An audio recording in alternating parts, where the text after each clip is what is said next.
you all for joining.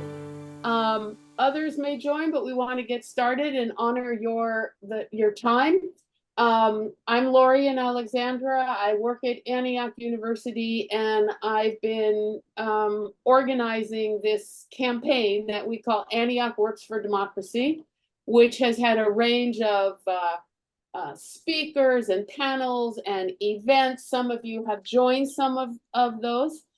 So this is one in a series of really important conversations that are looking at democracy and democratic engagement in ways that go beyond only the formal political systems and elections, but really the larger engagement of individuals and communities in making this the kind of society that we want to live in. And I'm thrilled to have a chance to introduce today's event. In a way, it's a part two, in a little bit, of a panel that we had 2 weeks ago with Adam Fletcher and Cynthia McDermott, the co-authors of Democracy Deficit Disorder, and two youth activists. And it was really insightful and enlightening to hear their thoughts about activism, engagement, the world they want to be involved in. It was a wonderful opportunity for many of us, I believe, who don't have the daily opportunity to meet with youth. I certainly don't. So I love that. And when we planned this, we thought how wonderful it might be to then have Adam and Cynthia have a conversation. Questions can come in, whatever, but really about the book, the main ideas behind it, perhaps the experience of writing it together. So Adam is an internationally recognized expert on activism, democracy, and youth. He's the co-founder of Free Child Institute and has authored more than a dozen books on the subject. Some of you know our very own Cynthia McDermott, a Fulbright scholar and a faculty emerit from Antioch University. And with that, you came to hear them and engage with them. So I'm going to turn it over. Cynthia. Great, Laura, thank you. And one thing that Laura didn't say is that we need to give a thank out to Bill Groves, our chancellor, who sort of fathered this, don't you think, Laura, to think about this whole process of a place like Antioch in the waning days of progressive universities to stand up and to talk about what we mean by social justice, what we mean about being engaged, what we mean about being an informed citizen, and to actually put into practice the kinds of things that Antioch has stood for since 1852. And so I'm very proud to be part of that institution and very much a part of this process that Lorianne has put together. So I'm delighted to be here, and more than delighted to work with my co-author, Adam Fletcher. And I urge all of you, if you're interested in the youth work and the necessary action for us to have youth involved and to support the youth who are involved, please take a look at Adam's website. I hope you'll put it up, Adam. Adam's work in this area is so important and really singular, because we really don't have much voice out there about youth. And we'll talk more about that, and that's part of the reason that we wrote the book. Adam, why don't I start with you, if I might, my dear friend, and why don't you talk a little bit about what in your background brought you to us having this conversation about this book? Thanks, Cynthia. And thank you, Lauren. And thank you to Antioch for having me. It's quite a privilege and a wonderful honor to be here to share this book. Democracy Deficit Disorder. Oh, it's going to blur. Learning Democracy with Young People. It's interesting to sit down and to have written that. Cynthia and I did it as a pandemic project and really grounded out a couple hundred pages that's all focused on situating the work of young people around the world in changing the world that they are part of, rather than being passive recipients of adult-driven policies and rules and decision-making and even family life. Instead of that, putting young people into the position of partners, of active contributors, of empowered actors throughout their lives, and recognizing that whether or not we put them there, simply acknowledging it is more than what's ever happened before. My work in the field began when I was a teenager. I had an opportunity to get hired by a nonprofit to teach theater. I knew nothing about acting, and a friend from my mom worked for a nonprofit as a after school worker, and a friend of hers from work came to meet me one day, and he said, "I want you to help me teach this summer." And I said, "I don't know anything about teaching." He said, "You'll just come and watch me and you'll figure it out." I said, "Well, what are we teaching?" He said, "Drama." I said, "I don't know anything about drama." He said, "You're 14 years old. You know a lot about drama. Just come with me and we'll do this." And so we spent 3 summers working in the public housing projects of Omaha, Nebraska, all focused on a model that eventually became what's called Theater of the Oppressed by Augusto Boal. And this was one of his collaborators to develop the model that I worked with. And Augusto had a summer workshop in Omaha and in the 80s. And this is where they collaborated and came together. I was a punk snot-nosed kid and I had no idea what I was doing. I only knew that I was the only white kid in rooms full of African-American kids, and it was a powerful experience. It set the trajectory for the rest of my life. I decided that I wanted to grow up and be just like this guy who had invited me in. He was an African-American man who was 6'4" and just, I mean, super charismatic, like a Sesame Street character where all the kids would come running up to him on the street. And that's what I wanted to be. That I wanted to do that. And I learned a little bit about the Riz as I grew up and got into the work. But I've resolved that next year I'm never going to be 6'4". I've accepted that. But next year I'm going to grow out my dreadlocks and they're going to be beautiful. I know it. I've been working on it now for about 25, 30 years, somewhere in there, and it hasn't happened. But next year is the year. So that said, I spent a decade doing direct service with young people and doing those youth work jobs of all kinds. I just cracked the can open and tried and did as much as I could.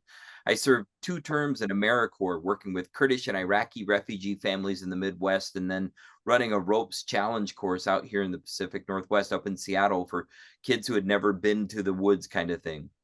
And did a whole variety of other just regular jobs. I worked in a drug alcohol treatment center that was mandated by courts for teenagers. I did independent living skills programs for homeless and runaway and foster youth. And I was a teacher naturalist at a nature center. And so these dynamic kinds of big experiences. And I learned along the way that I didn't know a lot. I didn't know what careers were. I grew up a homeless kid. I was homeless. My family was homeless until I was 10 years old. My dad had severe post-traumatic stress disorder from Vietnam. And all of that experience came with me into my youth work, but it also didn't inform my education too much. I didn't know that there were careers in youth work. I didn't know that there were degrees for teachers. I just thought these were things that were bestowed upon you.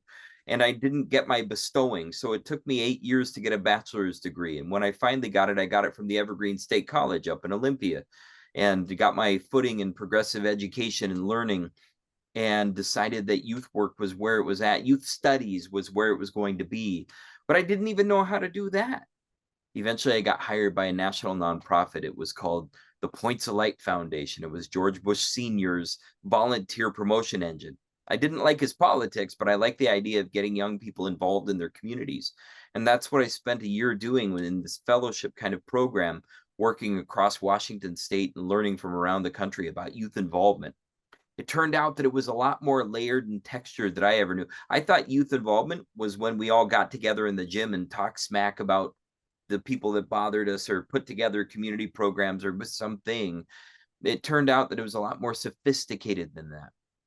Since the 1930s in the United States, across the United States, there have been programs in local municipal governments. There have been positions on boards of directors. There have been research programs with youth in those roles all across the country in a whole variety of ways. They've never been put together into one concise name. They haven't had a label stuck on them, but they were happening all across the country. I wasn't exposed to those as a young person. They weren't in the neighborhood where I grew up. And so when I was with this Points of Light Foundation, I started researching them and looking them up and trying to find out where they were happening and what they were. I brought them back to the Points of Light Foundation, a list of 100 different examples that I'd found in newspapers and in research papers. And I brought them back to the Points of Light Foundation and said, look at this stuff that's happening. It doesn't look like the places that you keep sending me. Where they sent me, it looked a lot like me. It was always loudmouth white people, particularly young men, a lot of young men, some young women, but it was very rarely young people of color. It was very rarely low-income youth. It was very rarely non-academic achieving youth.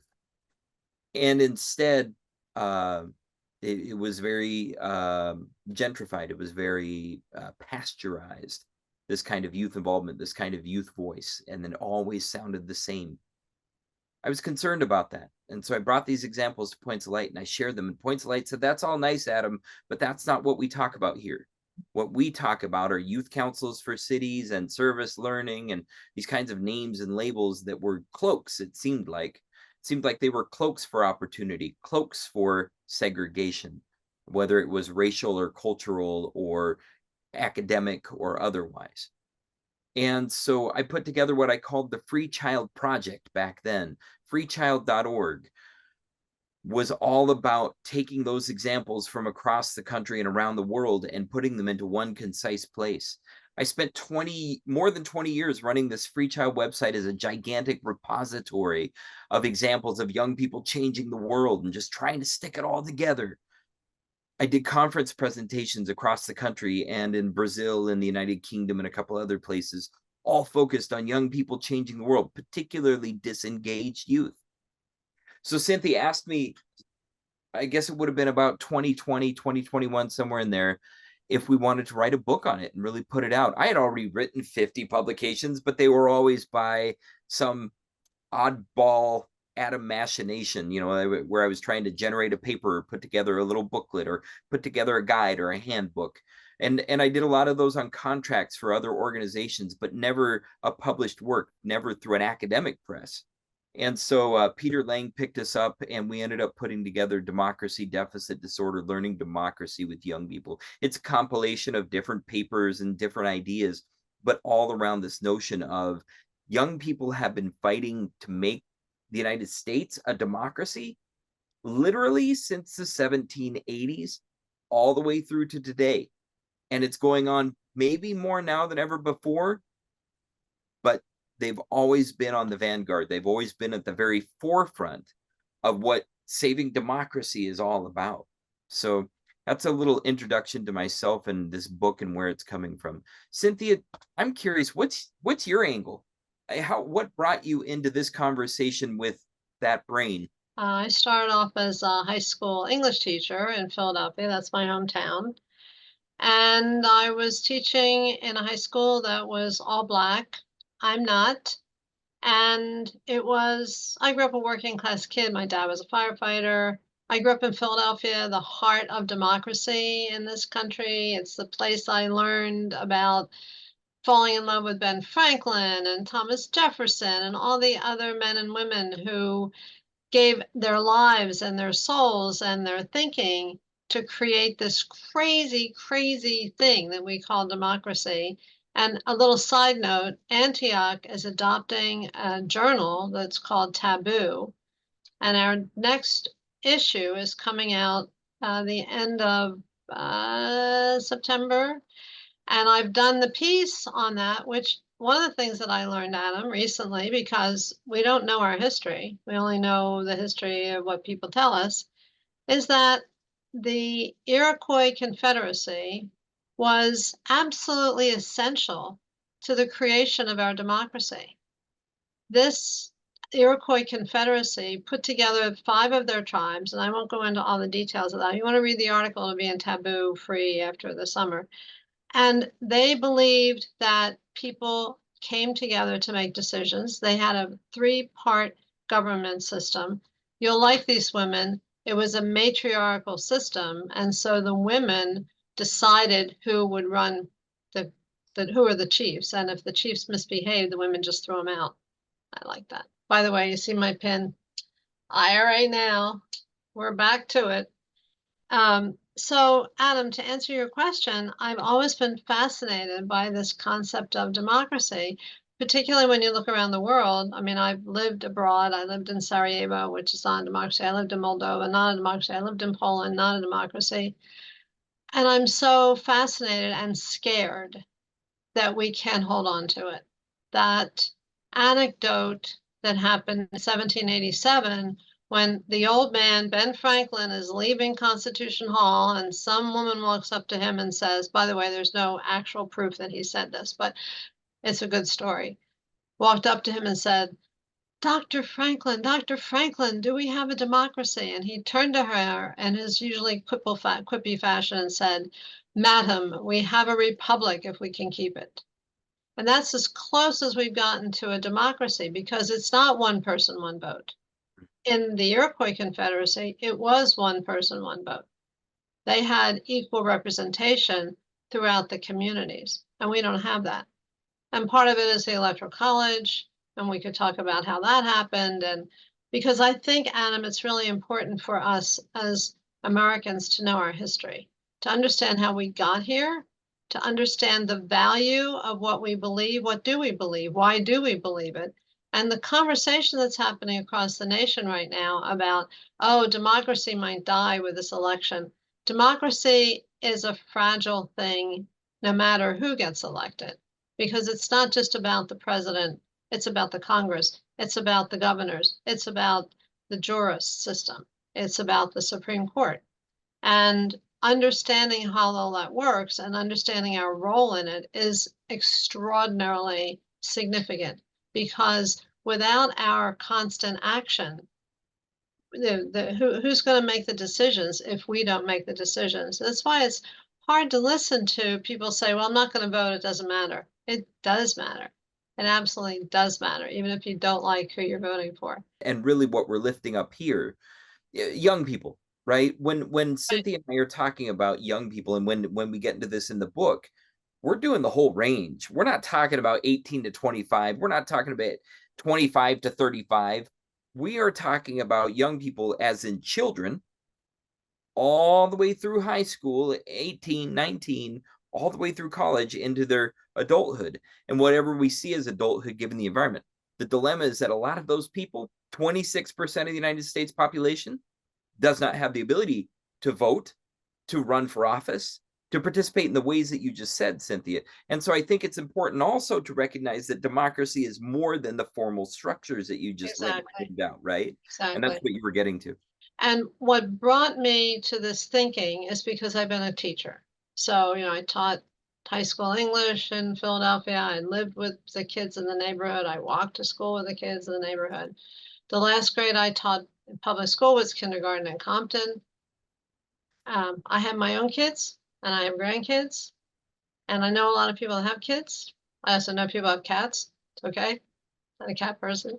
But I also see in classrooms the disaffection that happens for young people in being able to find their voice. So a strong democracy, a strong republic, a strong democracy from a Franklin Jefferson perspective, from an Iroquois perspective, is that people use their voice, that they don't have their voice shut down, that they have access to their voice. And in classrooms and schools, I have seen now, I just finished my 52nd year of teaching. In classrooms, I have seen children consistently shut down. We don't want to know what they think. We don't encourage them to think, and we don't find ways to hear their voice. And I think over my years of teaching, it has gotten significantly worse with standardized tests and standardized curriculum. And consequently, one of my mentors, Yetta Goodman, bless her soul, we were at a conference once, standing in line. Yetta is one of the world-renowned experts in how to teach kids how to read. She and her husband, just the most wonderful people. And Yetta was standing there talking to us, and she said, it's really true. We put kids through a K-12 experience, and then when they get out of school, we expect them to be able to live independent lives and make decisions. But how do they do that if they don't have any time to practice that in K-12. And for most of our kids, they're often in school more than they are connected to their families, particularly these days with parents feeling the pressure to put them in sports and gymnastics and whatever else, and cell phones, add that to the list, and social media. Our children don't have an opportunity to be heard. That includes at home, and that includes in school. And so where are the voices to encourage teachers and parents? And that might be our next book, by the way. Adam and I are talking about that. Democracy at Home. Stay tuned. But how do we support a democratic view and the need for a democracy, a democratic thinking, if we're not giving young people the opportunity to practice? And that gets to your concept of adultism. You want to talk a little bit about that? What a great way to introduce the idea of adultism, Cynthia. You like that? Because I'm clever. Aren't I clever? so just over 1 million years ago, somebody said, hey, we're an adult, we know what to do. You guys know this because whether or not you have kids, or if you're teachers, or if you're just a human being in the world, we can think of all kinds of things that are only for adults because that's the way it's supposed to be. And some of them should be that way, whether it's drinking or legal drug use or whatever the barrier is. But to think of stores that can put up a sign on the front window that says no 2 kids under 18 allowed without a parent, to think of schools that mandate attendance for all children at any age up to a certain point without that young person ever having any consent about whether or not they want to go, to think about taxing kids just in a very basic way, and they literally never have a voice about where the taxation goes and what it does. It's a tricky wicket. If you're a teacher in a school, you expect students to come in, sit down, shut up, and get taught. Now, of course, we're going to make it interactive because we're progressive. We're going to focus it on democracy, but you're not going to really have a real voice beyond what I am willing to share with you as a teacher, because I'm the parent, I'm the adult, you're the child. Now, if I'm a parent at home, my 21-year-old daughter has made it out of the Rubicon, and she's now on the other side. As of today, she just turned 21. So it's the end. That's right. It's a success. It's a wonderful thing, and I'm very proud of her. Spectacular young person in the world. And boy, does she have an adultist dad. So let me tell you about adultism. Adultism is bias towards adults that results in discrimination against young people. Think about that in a very basic way. Bias towards adults. When we're designing schools, you know, the ones that young kids go into, we put the door handles at adult height just to make sure that they're comfortable for us to reach. We put the water fountains oftentimes at adult height, even though they make up 92% of the building's population. The chairs in the cafeteria are at our height, not theirs. When we think about the curriculum of high schools, we'll give students 2 or 3 classes that they can choose from for that period. But who chose those 2 or 3 classes to begin with? Who chose the teacher who's going to teach them? And who chose the style of teaching that teacher will use to reach those students? All of these choices are biased towards us as adults. That doesn't mean that they shouldn't be, until it comes to the point of, does it discriminate against young people simply because of their age? Again, those 2 kids who aren't allowed in the store at the same time without a parent, is that about those 2 kids? Probably not. Was it about the 1 time or the 5 times or the 25 times that store had some candy shoplifted and they assumed that it was the kids who were in there without ever having any kind of court process, due process allowed to those young people? Absolutely. What about the cruising laws in your downtown? You remember the ones that went in the 90s that stopped cruising altogether? Those were about young people. And it goes on from there, this discrimination against young people. But it's what we call adultism. And when we start to see adultism, we understand it as a 3-legged stool. I explain it in the book as a concept that is actually destroying our democracy. Adultism is undermining our democracy. It's a 3-legged stool that has our personal opinions on one leg, our shared culture on another leg, and our organizational and social structures on the third leg. And that three-legged stool of adultism is what keeps young people from actually benefiting from the richness of democracy and becoming full lowercase d Democrats to allow them to really participate. But that's a little bit of the chip of the side of adultism. But adultism has a really special place that in democracy. Cynthia, do you want to elaborate on what it looks like on the more grandiose level? Well, what I wanted to say, and Laura asked us to get to the notion of democracy deficit disorder, and I said we would do that. So we're there right now as we talk about the number of individuals in the country who are not involved in democracy at all.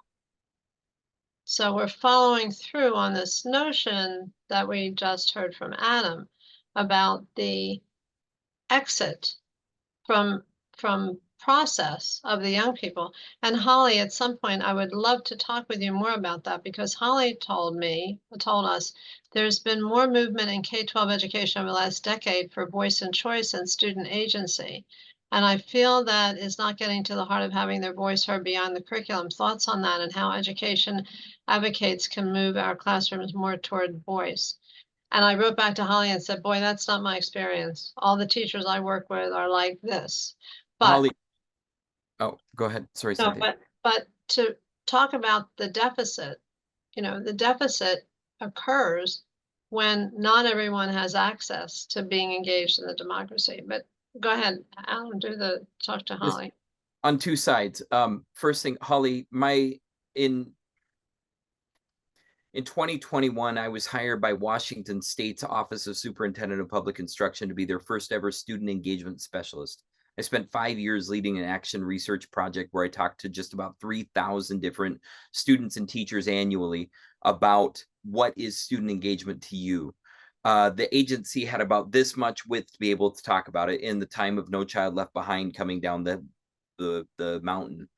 And it was a ridiculous kind of conversation. Oftentimes people just weren't open to it. I took the conversation offline, actually online, and I started a thing called Sound Out. And I built out my theory of meaningful student involvement, which is also baked into this book around one of the ways to promote or to save democracy. Meaningful student involvement takes and moves student voice from simply being about choice and simply being about expression to actually infusing it throughout the structure of schools, from the formal curriculum into the systems that schools operate through and the different functions and avenues of educational administration and leadership, as well as the classroom and what happens independently in individual classrooms. So that's definitely worth exploring more to build on what Cynthia said. But thousands of examples of substantive student voice that move far beyond tokenistic and move far beyond the curriculum in really, really deep ways exist. The dilemma is people don't put them together. And frankly, I recently closed down soundout.org, which was my base for all of it, because the conversation just wasn't relevant to education right now. The pendulum came and it swung back. Yeah. And the ways that these things go. To speak directly about democracy deficit disorder, I think that's a really important question, is to really talk about why we're labeling A, this a disorder, and B, why is it a deficit? Why are we in deficit? I think one of the most interesting parts about Cynthia and I's contention with this book is that we believe there is an innate and obvious disorder that exists in our democracy. To speak of it either as an organized person, and I don't like disorder. Democracy should look like this and act like this, and it's not doing that. That's one way to think of the disorder. The other way is to think of it on a more psychological basis, that we as people, as a shared common culture in our shared common society, are not operating as a democracy would and should be if it was healthy, whole, and happy, which it obviously isn't. And when we began conceptualizing this book, we were deep in the end of Trump's presidency and looking at all of this downfall that was so apparent, and now seeing it rear back up and all of that energy go in that direction. It's obvious that this disorder is just as flagrant now as it has been, if not more so than ever before. Yeah. Rather than becoming more democratic, we're becoming less democratic. But the dilemma is, it's not just under Trump. It's not just under the guise of Trumpism. It's actually a broader agenda around neoliberalism, a broader agenda with adultism baked into it, and a couple other concepts we talk about in the book, including the youth industrial complex and other avenues. Cynthia, what do you think about all that? Give me 1 second, because Cindy, another Cindy, said the Iroquois Confederacy also played a critical role in the early formation of the women's suffrage movement. Isn't that? Yes. Never was justice more perfect. Never was civilization higher. Suffrage leader Matilda Gage wrote about the I can never pronounce it. I just don't even try. Or Iroquois Confederacy, whose territory extended throughout New York State. And the Haudenosaunee are still a functioning organization and government structure. So they've been around a long time. So thank you for adding that. That's very important. If I look, well, first of all, last night I went to hear Roy Zimmerman. I don't know if you remember Roy Zimmerman. He's been performing now for 25 years. He's an old folk singer. It feels like a hootenanny when you go hear him, except that he's very political. Our last song that we sang together was Lock Him Up. So you get a sense of where his politics are. But one of the things that he said, because he's been part of, he's friends with Pete Seeger, and he's been part of the liberal movement. One of the things he said last night, which I believe, is that we thought we had accomplished certain things. We thought we were finished with some of these issues. And now we discover we're not. We're still back at, what do we mean by rights? What rights do we have? How do we fight for those rights? What do those rights look like? How does the Supreme Court act on those rights? Do everybody know the Bill of Rights? Are we teaching young people in school anything about their rights, about how they can engage in society in a way that enhances a democracy rather than making it a deficit? And without their voices, without their knowledge, without their energy, we have young people who have been excluded, and there are other people excluded. We can talk about all the different groups that are excluded. That wasn't the point of this book. The point of this book is on the ground floor, what do we do to help youth move into a more active citizenry that they're being denied because of adultism? And to speak of it, we also do acknowledge and embrace the intersectionality that young people face with their differing identities and with their unexpected realities, that a lot of us, simply because of our racial background, because of our whatever bias we're bringing into this, whatever lenses we're seeing it through, we don't see the complexities of youth specifically.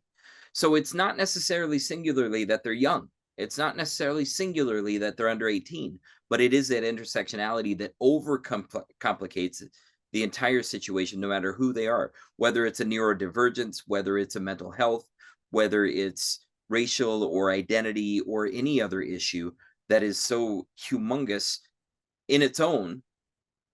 To acknowledge that young people have a different position and station than adults, I think, is essential to the entire conversation. Cindy just asked about Christian nationalism and how it contributes to the deficit. Not Christianity as a whole, but Christian nationalism specifically, capital C, capital N. And I think that's really important to acknowledge. But part of the dilemma, Cindy, in Zinn's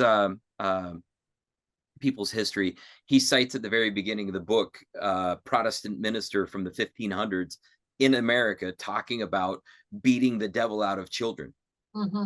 And I think it lays the beginning of this foundation for that hyper extremist perspective that so many Christian nationalists have, if not to beat the devil out of the child, then to suffocate the rights out of them so that they know that the norm is for adults to control the country. And then they begin to envision those adults, not necessarily as the every adult, not necessarily as their parent, not necessarily as their community leaders, but specifically as corporate leaders who have the most control over their lives. They are the adults in the room to Christian nationalists. Now, those corporate leaders take different looks, whether they're called religious leaders or company presidents is irrelevant. They're still seen that way and they're framed that way. I think one of the most intriguing parts about Christian nationalism in the last quarter century is that they've actually learned to position young people into faux positions of power and authority.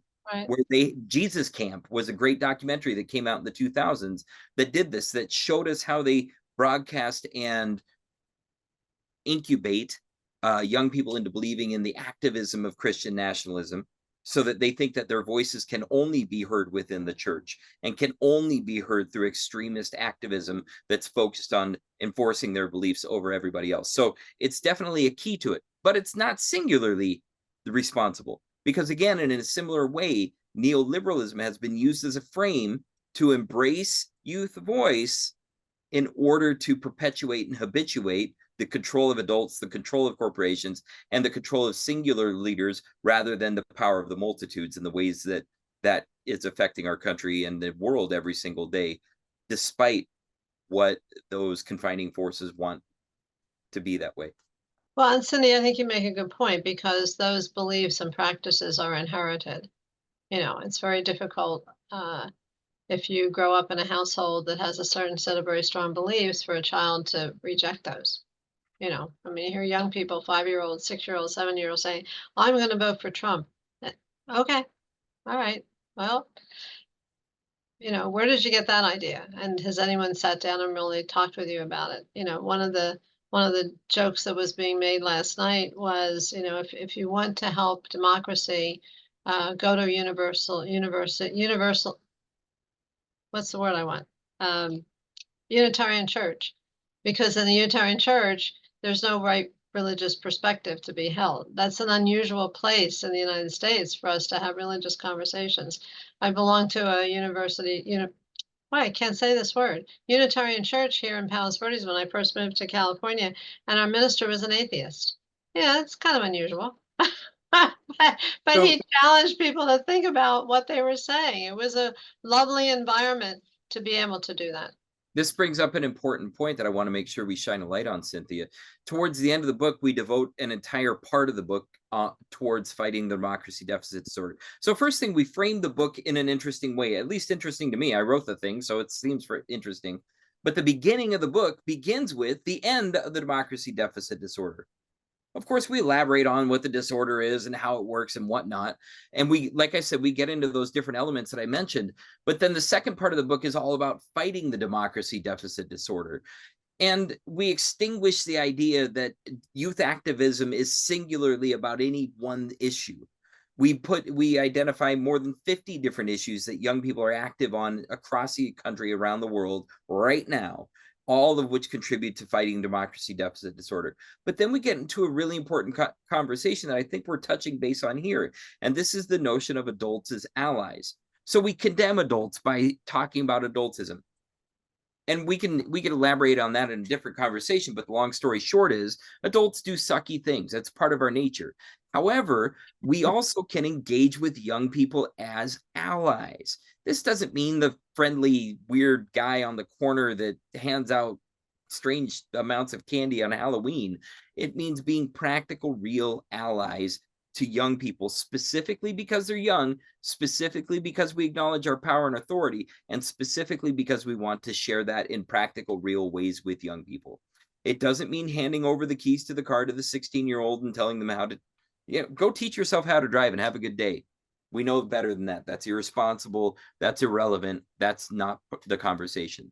The conversation is about establishing equitable conversations, equitable relationships with young people in appropriate ways so that we could transform these non-democratic systems, these anti-collective systems, these regressive youth policies, and transform them into things that actually does fight the democracy deficit disorder. That's what adults as allies can do. If you're a parent, you can be an ally to young people.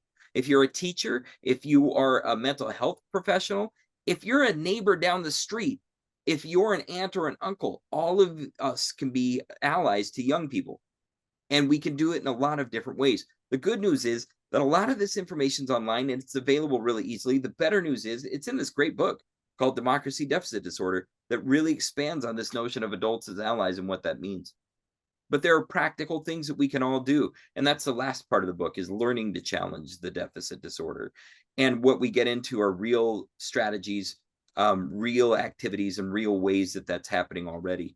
And forming that praxis with young people so that we're co-learning, not just espousing, but actually doing with and learning through with young people as partners, with our colleagues as partners, and into that new way. So before all of you came on the call, Laura and Harold and Adam and I were chatting, and we just had an earthquake in LA. We were talking about all these, wonderful things. And Laura was saying, "Oh, okay, what an encouraging conversation." And one of the things that came for both of us from writing the book is the constant recognition of the effort from young people, however you define that, around the world. As we watch the increased autocratic behavior that's occurring in many countries increasingly, it's pretty easy to think that democracy around the country is, at risk. But when you look at the numbers of protests, the number of processes that young people, here's one that I just learned about because I sit on a book review panel and I just read this book called The 21. And 5 years ago, a group of young people, 21 young people, decided to sue the government because their lives are being negatively affected by the environmental decisions by our government. And so they're suing the government. And their ally was an adult attorney because they needed an adult who had the right paperwork to be able to go before a judge and argue the cases. They have been incredibly successful. I recommend the book, The 21, to you if you want to have a good day. At the end of the news with David Muir, when he does something really positive at the end of the day, I wish more of our news did that because we end up right ways nodding with me. And, at the end of the day, you can pull your hair out with all the awful things we hear about. But here are these 21 young people with an adult ally. They needed an adult ally to help them move through this process. They just won their lawsuit in Hawaii, and they have another lawsuit that's coming. They've had some judges that have turned them down, and they've had some judges because they're saying, government, you're not supporting our rights. We have rights to live a clean, healthy life. You're not supporting it. It's not okay with us, and we're going to challenge you to do something about it. That's the exact kind of thing that Adam and I are talking about in the book, of showing people these are things that I'm not an attorney, but I could be an ally, and you can be an ally. Let's see. Adam, you put in King's quote. Oh, Lisa said, is there a correlation between democracy deficit and the fact that civics is no longer taught in school? What a great question. I'm the civics queen on this conversation. So for a long time, civics was taught in school up until about 1920. In fact, Californians in that period of time actually had a textbook in their social studies classes that was devoted entirely to civics with an introduction by John Dewey. Can you imagine finding a book like that in your classroom today? And so civics was about patriotism. It was about nationalism. It was about, understanding the branches of government. But it was also, this tiny little textbook, wasn't actually so tiny, was really about being engaged, going into the community, doing stuff. How did that stop? Well, sort of when we had a governor named Ronald Reagan who decided to challenge everything that was happening in schools. And then when he became president with his wonderful classic book, which title is leaving me, Adam? Doesn't matter. Anyway, yeah. And civics has been out of the curriculum forever. And here's an interesting story. In Parkland, the superintendent of schools in Parkland has demanded civics education for their young people for years. And isn't it ironic that after the murders at the Parkland school, those young people became immediate activists? And Daniel Hogg, who is, look him up, give him money, he's trying to bring young people into the fold to run for office. So I do believe, Lisa, that our lack of understanding of our civics has had an influence on our less involved engagement. But I don't have any evidence to support that. I would support civics education. I've said to Antioch, actually to our chancellor, Antioch needs to put a civics course in our undergraduate programs because it's not in high schools. Oh, yes, some high schools, they have a half-year civics course. It's kind of the same thing as the citizenship test. And if you haven't seen the citizenship test, it's about the branches of government and, Congress and who becomes the president if the president dies and that kind of stuff. But it doesn't have anything to do with activism. Doesn't have anything to do with engagement, and doesn't have very much to do with rights. So I spent a couple of years with a youth corps in northern New Mexico, teaching service learning and using service learning with 9 northern New Mexican pueblos. And my role there was actually facilitated by the Corporation for National Service. It's the group that brings us AmeriCorps and Vista. And my job was to administer a grant and to provide technical assistance to help this grant get underway. At the beginning of my program, I was the first person in the position. And at the beginning of my program, I held a meeting and I brought together officials from these 9 northern New Mexican pueblos, one teacher and the principal from the building. There were elementary, middle, and high school, and they were all small schools, no big deal. And after about a 6-hour meeting, one of the principals got up and said to me in as many words, Adam, we appreciate you being here. We really want the grant that you're bringing with you. Your job is not to come here and train us anymore. Don't think that you have anything to teach us. We have a 3,000-year-old culture between our 9 pueblos that is built on service learning, that's innate and embedded and woven throughout our culture. And what you are bringing to us right now is a way that white people structure it. So for the remainder of your time in our grant, we want you to sign off on our forms and make sure that we get our funding, but we also want you to sit at the back and listen and learn. And for a big-headed white guy who likes to talk a lot, man, that was hard to hear. I suffered, but I got over it, and it was phenomenal for the time and the things that I was able to learn. And I don't know that I learned as much as I could. Today, I would love the opportunity to go back, but then it was enough to open my eyes up to the reality that democracy is very different for a lot of people, and it's hard to put a nutshell on all of the things that are happening everywhere all of the time. To say that it's dead is a fool's errand, right? Because of the amount of different things that are happening. But also to say that there's one story or one example or one way to do it is also another fool's errand. So we know that civics education is a similar thing. It's happening in so many ways. This meaningful student involvement that I mentioned earlier with your question, Holly, and student voice, it's so many different things. And so we need to learn to embrace all of that difference and see all of that, which brings me, we're almost to the end of our time right now.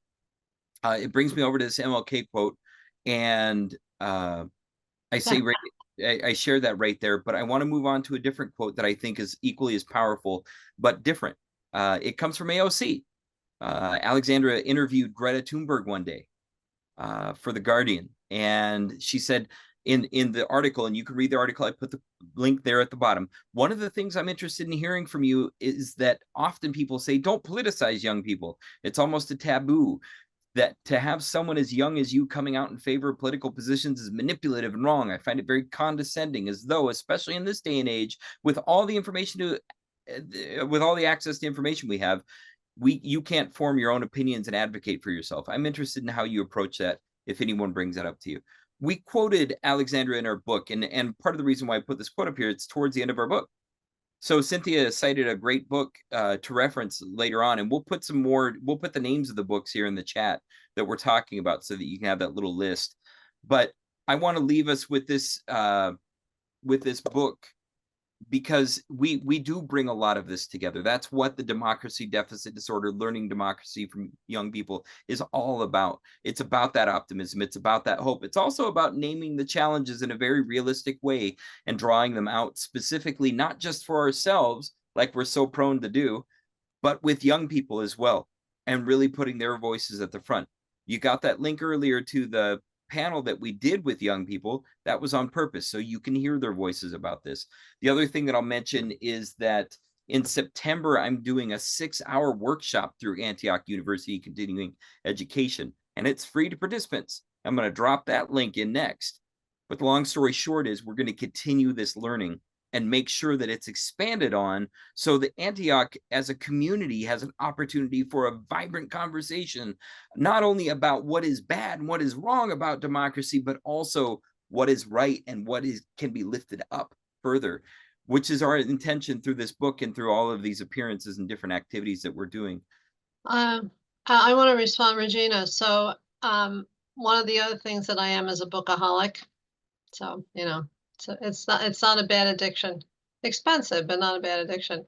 And at the Los Angeles campus, we used to do something for banned book weeks. And certainly what's going on is banning books is the epitome of shutting down someone's voice.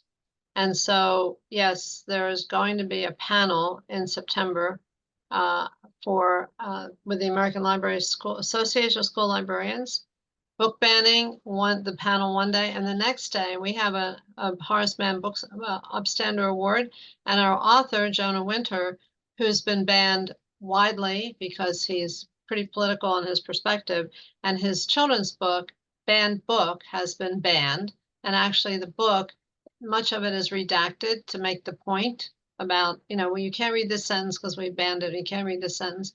So to carry this a little further, to be able to have that banned book weeks, and I'm sure Lorianne will be posting that to all of you. We hope you'll join us to do that and buy banned books and give them away. That's what's happening with a lot of organizations these days, to make the point that, we can do that. Oh, good. You just placed it. Okay. So Jonah Winter is the author of Banned Book, and and I also, before I forget to say this, please vote and get everybody to vote, and make sure all those almost 18-year-olds are registered, because if you are going to turn 18 by November, you can be registered to vote. I don't know. We've got 3 minutes left. Any last pressing questions? All right, Cynthia, you say your last piece and then I'll go. To my dying day, I will be supporting what Ben Franklin and all those men and women did to give us this amazing opportunity to have rights that most people in the world don't have. And the more we can do to support those rights, the happier I am. So go vote. I'll don't have much to add to that, but to say that to my dying day, I will be remembering all of the things that young people have done. And all of their identities and all of the places that they've done it for this democracy, lowercase d, lived democracy, practical democracy, and constant democracy that will be sustained. It's bigger than any one administration. It's bigger than any one empire. Will it stay as loud and bright and hopeful? That's the part that we're going to keep pulling for. But regardless, I'm on that side forever, ever, ever more. And always a resource. So please keep us in mind. And thank you all so much.